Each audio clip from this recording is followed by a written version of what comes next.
Sveiki, mano vardas Pelina ir šis vaizdo įrašas buvo sukurtas naudojant dirbtinį intelektą. Dirbtinis intelektas sparčiai keičia psichologijos sritį, siūlydamas naujus būdus diagnozuoti, gydyti ir tirti psichologinius sutrikimus. Analizuodamas kalbą, veido išraiškas ir elgesio modelius, dirbtinis intelektas gali nustatyti ankstyvus psichikos sveikatos problemų požymius ir sukurti asmeninius gydymo planus, remdamasis paciento istorija, reakcijomis į ankstesnius gydymus ir genetiniais duomenimis.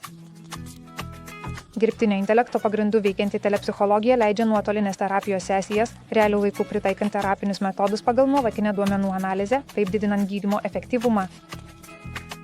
Be to, dirbtinis intelektas padeda analizuoti didelius psichologinių tyrimų duomenų kiekius, siekiant atskleisti tendencijas ir kurti naujus gydymo būdus.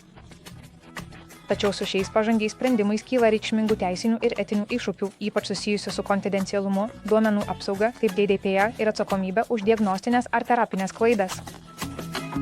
Dirbtinio intelekto integracija psichologijoje turi atitikti profesinius etikos standartus, įskaitant žmogaus priežiūrą ir psichologo kompetencijos išlaikymą.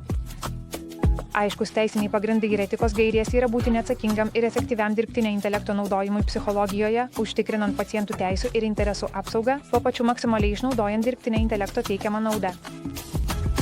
Susisiekite su Krovdia AI, sužinokite, kaip dirbtinis intelektas gali pagerinti jūsų verslą klientų aptarnavimui.